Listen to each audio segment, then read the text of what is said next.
Assalamualaikum warahmatullahi wabarakatuh. Alhamdulillah rabbil alamin. Allahumma sholli ala Muhammad wa ala ali Muhammad. Pemirsa Khilafah News dimanapun Anda berada, salam jumpa kembali bersama dengan saya Aziz Rahman di program Kabar Petang edisi Kamis 17 Februari 2022.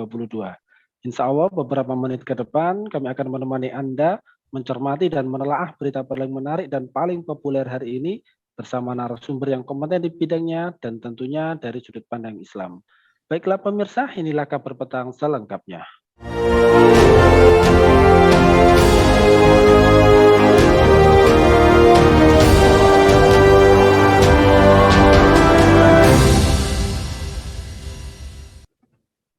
Pemirsa, Rusia mengaku akan melanjutkan pembicaraan diplomatik dengan Barat di tengah krisis Ukraina.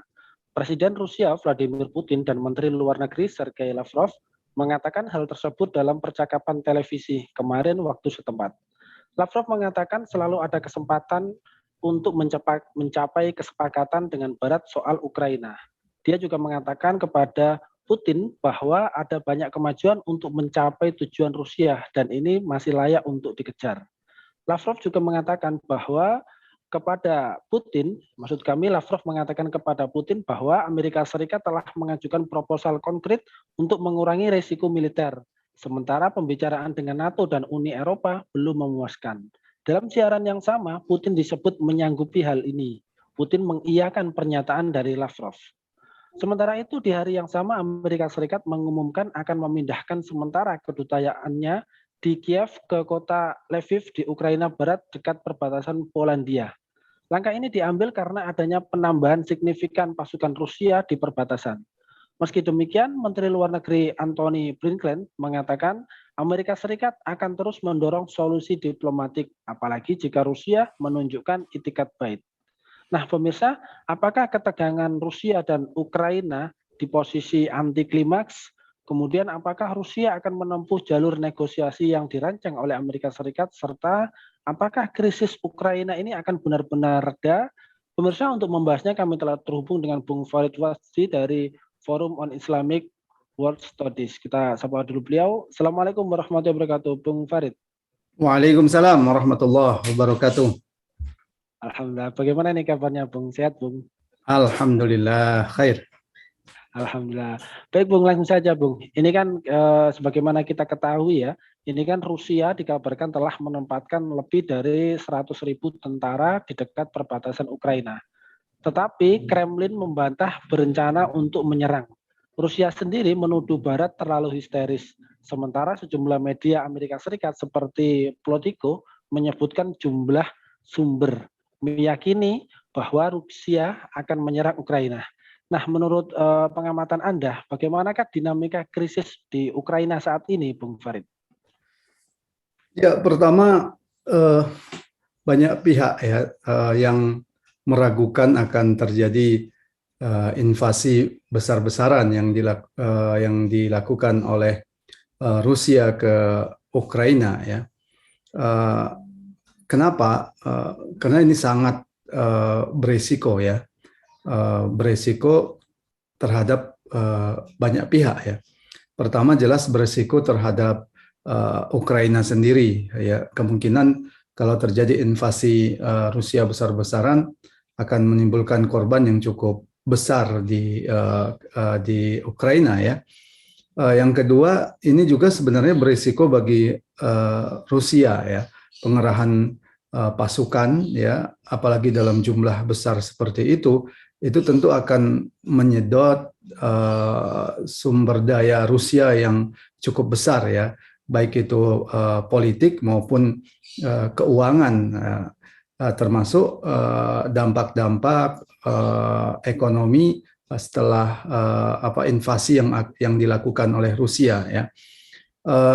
Sementara kita tahu bahwa keuangan dunia sekarang ya, perekonomian dunia bisa disebut sangat rentan ya, atau bisa disebut sangat melambat ya, termasuk ini terjadi di Rusia. Karena itu kalaulah Rusia memaksakan diri untuk melakukan invasi ya, ini bisa menjadi jebakan yang kedua bagi mereka ya, sebagaimana Hal yang sama pernah terjadi pada Soviet ya ketika mereka masuk ke dalam perang Afghanistan yang menyedot energi sumber keuangan yang sangat besar. Bahkan hal itu oleh banyak pihak disebutkan menjadi salah satu faktor penting ya keruntuhan Uni Soviet ya. Karena itu Rusia tentu berpikir keras ya untuk apakah akan melakukan invasi atau tidak. Apalagi kemudian nanti kalau perang itu adalah perang yang membutuhkan waktu yang cukup panjang ya, mengingat perimbangan militer Ukraina itu tentu tidak bisa diremehkan begitu saja ya. Ditambah lagi ada kemungkinan dukungan NATO kalau kemudian terjadi invasi Rusia di Ukraina ya. Yang ketiga ya bagi Amerika Serikat sendiri kalau kemudian terjadi invasi Rusia ini cukup merepotkan posisi Amerika ya. Amerika yang selama ini berpihak pada Ukraina ya itu tentu akan menjadi tulang punggung utama kalau kemudian Amerika terlibat dalam perang Ukraina dengan membawa NATO ya, karena sampai saat sekarang ini kalau kita bicara NATO, Amerika lah yang paling diandalkan gitu. Sementara kita tahu ya perekonomian Amerika juga sedang dalam keadaan melemah saat sekarang ini. Alih-alih mereka akan membuka front baru ya seperti Ukraina. Di Afghanistan saja ya Amerika mundur ya karena beban perang yang sangat besar ya. Karena itu kalau terjadi perang ini juga sangat merepotkan Amerika ya, meskipun nanti mengandalkan NATO, tapi NATO tentu tulang punggung utamanya itu adalah Amerika ya. Sementara Eropa sendiri juga akan berpikir keras juga ya kalau kemudian terjadi invasi terhadap Ukraina ini, karena sampai sekarang ini ya Rusia itu merupakan pemasok gas ya yang penting untuk Eropa ya. Bagaimanapun serangan atau invasi Rusia ke Ukraina itu akan mengganggu pasokan gas ke Eropa, dan kita tahu Eropa lumayan bergantung ya gasnya kepada Rusia. Jadi apakah ini kemudian menjadi perang yang besar? Ya, banyak pihak yang meragukan. Ya. Ya, baik, Bung. Lantas jika memang seperti demikian, kira-kira apa hakikat dari krisis di Ukraina ini? Dan kemudian apa yang membuat Ukraina ini merapat ke Barat guna untuk melindungi diri dari beruang putih ini, Bung Farid? Ya. Saya kira ini semacam the game of nation ya, permainan negara-negara besar ya, terutama lebih menguntungkan Amerika sebenarnya krisis ini ya. Kenapa saya katakan lebih menguntungkan Amerika? Karena krisis Ukraina ini bisa digunakan oleh Amerika ya untuk membangun persepsi ancaman Rusia terhadap Eropa ya. Persepsi ancaman Rusia terhadap Eropa itu kemudian nanti akan membuat ya keberadaan NATO di Eropa itu menjadi memiliki legitimasi ya. Kita tahu pasca Perang Dingin atau Cold War ya, keberadaan NATO banyak dipertanyakan oleh beberapa negara Eropa ya. NATO kan lahir ya dalam pertarungan Perang Dingin ya, berhadap-hadapan dengan fakta Warsawa begitu. Nah, setelah komunis runtuh, Soviet runtuh, fakta Warsawa bubar ya, beberapa negara Eropa itu kemudian mempertanyakan di mana relevansi NATO. Nah, sementara Amerika tentu tidak ingin kehilangan pengaruhnya di Eropa, dan pengaruh Amerika yang terbesar di Eropa itu melalui NATO begitu. Maka Amerika melakukan langkah-langkah ya agar kemudian eksistensi NATO ini masih dibutuhkan di Eropa, dan dukungan terhadap Amerika masih kuat ya. itulah kenapa kemudian Amerika memasukkan ya beberapa negara Eropa Timur ya bergabung ke NATO ya untuk kemudian mendukung kebijakan-kebijakan Amerika di NATO ya. Demikian juga kalau kita lihat ketika terjadi krisis Balkan ya, Amerika itu cenderung membiarkan ya terjadinya pembantaian terhadap kaum muslimin di Balkan ya, di Bosnia Herzegovina yang dilakukan oleh Serbia. Bukan NATO tidak bisa mencegah pada waktu itu, tapi Amerika ingin menunjukkan ya melalui NATO bahwa dengan masuknya NATO tentu setelah Bosnia Herzegovina itu babak belur ya, masalah ini bisa diselesaikan ya. Ini yang kemudian membuat keberadaan NATO itu masih dianggap perlu di Eropa ya. Jadi krisis Ukraina ini akan mengokohkan ya eksistensi NATO di mana kepentingan Amerika sangat besar di sana ya. Ya, baik Bung. Ini kemudian Rusia sendiri kan mengatakan bahwa akan siap untuk melanjutkan perundingan diplomatik dengan Barat guna untuk meredakan ketegangan terkait krisis dengan Ukraina. Seperti yang di pemberitaan hari Senin ya kemarin waktu setempat. Menteri Luar Negeri Rusia Sergei Lavrov ini juga menyarankan ke Presiden Vladimir Putin untuk melanjutkan perundingan sebab menurutnya selalu ada kesempatan untuk mencapai kesepakatan-kesepakatan dengan Barat atas Ukraina. Nah, kalau kita mencermati terkait dengan pemberitaan tersebut, apakah ketegangan Rusia dan Ukraina ini ada di posisi yang anti klimaks begitu?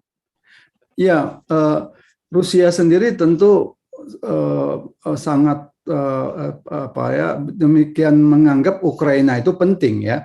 Kenapa penting? Karena Ukraina ini adalah ruang ya yang masih tersisa bagi Rusia untuk berhadapan dengan Eropa ya. Sementara secara historis ya Eropa punya ambisi untuk kemudian menaklukkan Rusia ya, sebagaimana yang pernah dilakukan oleh Hitler ya dan Napoleon ya yang ingin masuk ke Rusia. Jadi bayang-bayang historis ini masih mengancam Rusia ya. Awalnya di masa perang dingin ya, negara-negara Eropa Timur itu menjadi batu pelindung lah, bisa disebut seperti itu ketika berhadapan dengan Eropa. Namun beberapa negara-negara Eropa Timur ya kita tahu kemudian berpihak kepada NATO. Yang tersisa itu adalah Belarusia yang pro kepada Rusia dan Ukraina ya. Ukraina sendiri kan kalau kita lihat sangat berkeinginan untuk masuk ke NATO. Ini yang disebut garis merah oleh Rusia ya, karena dengan masuknya Ukraina kepada NATO ini akan mengancam keamanan Rusia secara keseluruhan ya. Jadi bagaimanapun Ukraina ini sangat penting bagi Rusia kan. Demikian juga kalau kita lihat ya memilih jalan perang juga hal yang berat bagi Rusia ya, mengingat yang tadi saya sudah jelaskan yang begitu banyak beban yang harus kemudian mereka tanggung kalau kemudian pecah perang ya. Ditambah lagi jelas sanksi ekonomi ya itu akan lebih berat ya ditimpakan kepada Rusia ya. Ini sangat memberatkan perekonomian Rusia ya yang pasca perang dingin itu sangat bergantung kepada pasar kapitalisme global ya. Meskipun pada saat sekarang ini Rusia mulai menjalin hubungan dengan Cina ya, dengan berencana membuka jalur sutra ya di wilayah-wilayah yang dulu menjadi wilayah jalan kuno ya, perdagangan lintas antar negara dari Cina, Asia Tengah sampai kemudian ke wilayah-wilayah Rusia ya. tapi hubungan dengan Cina ini juga tidak mulus ya, karena ada upaya Amerika untuk kemudian mengganjal hubungan ini, karena bagi Amerika hubungan erat antara Cina dan Rusia itu akan mengganggu, paling tidak memberatkan ya kompetisi Amerika itu dengan Cina ya. Karena itu kita melihat sebenarnya Rusia juga tidaklah menjadikan invasi perang itu sebagai jalan pilihannya. Kemungkinan ya ini akan berakhir di meja perundingan ya, di mana masing-masing akan berupaya mendapatkan target-targetnya, walaupun tidak sepenuhnya ya. Rusia misalkan mematok bahwa Ukraina jangan masuk ke NATO kan gitu. Ini merupakan prinsip keamanan bagi Rusia ya. Meskipun keinginan Rusia agar negara-negara Eropa Timur yang lain keluar dari NATO itu tidak mungkin terjadi ya. Demikian juga Amerika ya akan sangat berat untuk menanggung beban kalau terjadi pecah perang ya. Jadi saya kira seperti biasa konflik itu akan berakhir di meja perundingan, di mana masing-masing akan mendapatkan keuntungannya ya, meskipun tidak semua, paling tidak sebagian target-target mereka tercapai ya, atau berupa win-win solution ya, saya kira begitu. Ya baik, jika kemudian ini berakhir di meja perundingan, apakah Rusia akan menempuh jalur perundingan atau negosiasi yang dirancang oleh Amerika begitu? Dan jika ini terjadi, kira-kira siapa yang paling diuntungkan pada jalur diplomasi ini, Bung Farid? Ya jelas Amerika ya.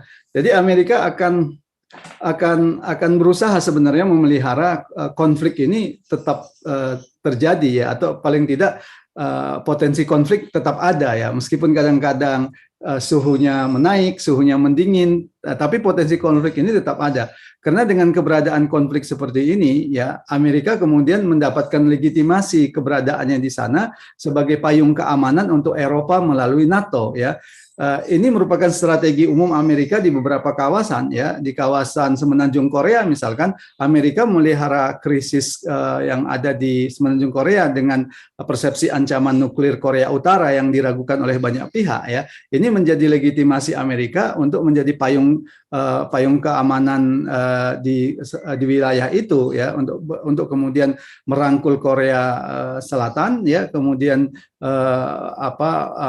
di sisi lain bisa membatasi ekspansi Cina secara global ya, karena Amerika ingin menyibukkan Cina pada kawasan regionalnya ya. Jadi strategi ini sesungguhnya strategi yang biasa dilakukan oleh Amerika, sama halnya dengan strategi Amerika di Timur Tengah ya, yang terus memelihara eksistensi penjajah Yahudi ya. Penjajah Yahudi ini kan dipelihara oleh Amerika agar kemudian Timur Tengah itu terus bergejolak ya. Dengan bergejolaknya Timur Tengah, maka Amerika punya alasan untuk melakukan intervensi di wilayah Timur Tengah ya. Sama halnya juga yang mereka mainkan di wilayah-wilayah konflik yang lain ya. Jadi Amerika pada prinsipnya bukan ingin menyelesaikan konflik ya, tapi dia sesungguhnya ingin memelihara terus konflik ini terjadi ya, untuk kepentingan Amerika ya. Ya, jadi kalau memang seperti itu, ini apakah krisis Ukraina ini akan benar-benar reda begitu, dan apa kemungkinan dari eskalasi krisis Ukraina terutama bagi Rusia dan Amerika ini? Ya saya kira ini naik turun ya. Potensi krisis ini akan tetap dipelihara. Itu merupakan karakter dari Amerika ya, yang tetap memelihara potensi krisis ya.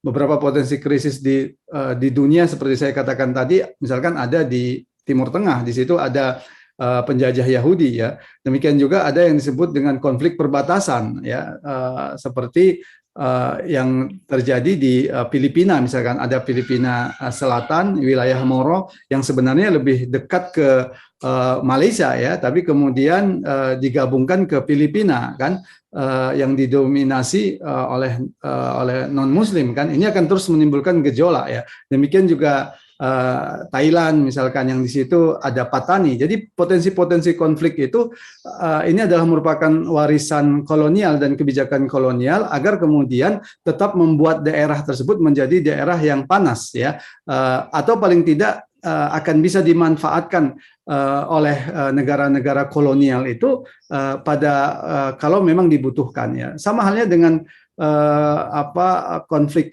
Sudan ya, antara Sudan Utara dan Sudan Selatan. Ini adalah sebenarnya warisan kolonial Inggris ya, yang berupaya memisahkan antara Sudan Utara dan Sudan Selatan ya, agar kemudian ini bisa digunakan untuk kepentingan mereka ya. Demikian juga dilakukan oleh negara imperialis di India ya, dengan memisahkan India dengan Pakistan ya. India yang mayoritas Hindu, tapi di sana masih ada sekitar 14% atau 12% Muslim di sana, jumlahnya cukup besar, 200 juta ya. Dan ini terus menjadi potensi konflik ya. Termasuk ada Kashmir di sana, Kashmir yang menjadi yang sebenarnya merupakan wilayah yang lebih kepada wilayah Pakistan, kemudian dibiarkan untuk dicaplok oleh India. Jadi potensi-potensi konflik perbatasan seperti ini, demikian juga ancaman nuklir Korea Utara ya, termasuk persepsi ancaman nuklir Iran ya, itu adalah persepsi ancaman yang dibangun oleh Amerika untuk terus menimbulkan gejolak di satu kawasan, karena Amerika itu akan hidup ya kalau kemudian kawasan tersebut terus bergejolak ya. Ya, baik Bung, ini terakhir Bung. Kalau kita melihat dari perkembangannya, terutama dari konflik Rusia-Ukraina ini kira-kira apa pelajaran yang bisa kita ambil sebagai umat Islam dari krisis tersebut ini? Yang jelas umat Islam tidak punya posisi dalam krisis ini kan. Padahal di sana ada umat Islam yang cukup banyak ya, terutama di semenanjung Crimea ya, yang sudah dicaplok oleh Rusia. Ada juga Muslim di Ukraina, karena sejarah Islam di sana cukup panjang ya, sejak masa kekhilafahan. Tapi posisinya dalam posisi yang terpinggirkan saat sekarang ini, terutama sejak komunis berkuasa ya, Soviet berkuasa. Begitu banyak orang-orang Muslim Ukraina yang dipindahkan oleh Stalin pada waktu itu, dan banyak di antara mereka itu yang terbunuh ya di tengah jalan ya, demikian juga sakit ya. Hal yang sama terjadi ketika invasi Rusia mencaplok Crimea ya, semenanjung Crimea, yang di situ juga telah menyudutkan posisi umat Islam ya, karena dituding berpihak kepada Ukraina begitu. Jadi posisi umat Islam seperti itu pada saat sekarang ini ya. Ini kenapa terjadi? Karena umat Islam itu tidak memiliki ya negara global ya yang berpengaruh di panggung politik internasional ya. Kita tahu bahwa tidak ada untuk bisa mempengaruhi ya panggung politik internasional atau konstelasi politik internasional, tentu harus dalam wujud negara ya, tidak bisa dalam wujud kelompok ya, tidak bisa dalam wujud individu-individu, harus dalam wujud negara. Dan negara ini adalah negara yang berpengaruh dalam konstelasi politik internasional, dan ini yang tidak ada di tengah-tengah umat Islam saat sekarang ini ya, terutama sejak diruntuhkannya khilafah pada tahun 1924 ya, di bulan Rajab oleh Kamal Atatürk yang bekerja sama dengan Inggris pada waktu itu. Sejak saat itu umat Islam di wilayah-wilayah yang minoritas di sana itu kemudian mengalami penderitaan yang luar biasa ya, karena tidak ada yang melindungi mereka ya. Saya kira ini menjadi pelajaran bagi kita ya, untuk bisa mempengaruhi konstelasi politik internasional ya. Umat Islam butuh satu negara global, negara adidaya yang bisa mengancam kepentingan negara-negara besar ya. Ya, baik Bung, ini Masya Allah, ini luar biasa. Mudah-mudahan negara tersebut bisa segera hadir, ada, dan kemudian bisa melindungi kaum muslimin dimanapun mereka berada, termasuk di Ukraina tersebut. Baik, terima kasih Bung Farid, ini Masya Allah, ini luar biasa. Insya Allah nanti kita ketemu lagi ya di lain waktu dan juga di lain kesempatan. Terima kasih, syukran wa jazakumullahu khairan katsiran kepada Bung Farid Watsdi ya. Semoga Anda dan keluarga senantiasa sehat selalu dalam lindungan Allah Subhanahu wa taala. Amin ya rabbal alamin. Assalamualaikum warahmatullahi wabarakatuh. Waalaikumsalam warahmatullahi wabarakatuh.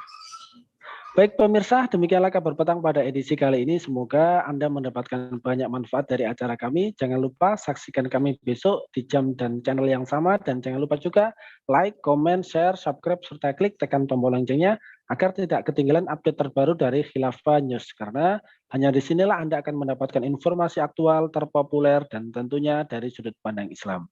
Akhirnya saya Aziz Rahman beserta seluruh kru yang bertugas undur diri. Wassalamualaikum warahmatullahi wabarakatuh.